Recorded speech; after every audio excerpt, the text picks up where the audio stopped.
Naboth, un homme d'Israël, possédait une vigne à Jizréel, près du palais du roi Akab. Cette vigne était un héritage familial, ce qui en faisait une propriété précieuse selon la loi israélite. La loi mosaïque interdisait de vendre les terres d'héritage familial, voir Lévitique 25 versets 23 à 28. Le roi Akab, qui convoitait la vigne de Naboth, proposa de lui acheter le terrain ou de l'échanger contre une vigne meilleure.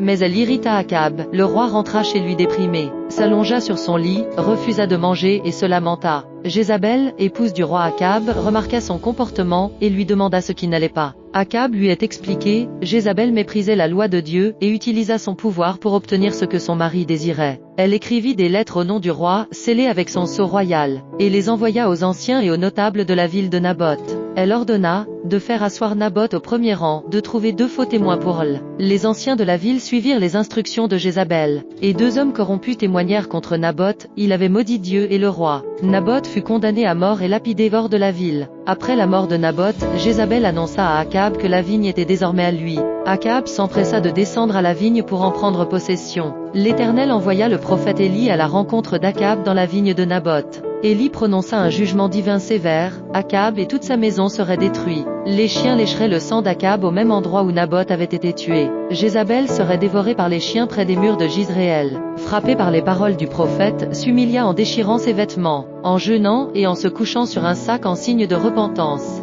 Dieu décida de retarder le jugement complet sur sa maison jusqu'à après sa mort. Akab mourut plus tard au combat, et son sang fut léché par les chiens. Et Jézabel mourut également de façon tragique, une fenêtre. Leçon spirituelle, intégrité de Naboth, même face à un roi puissant. Bien que Naboth ait souffert une injustice terrible, le danger de l'abus de pouvoir, la repentance sincère. Cette histoire montre la souveraineté de Dieu et son souci de justice.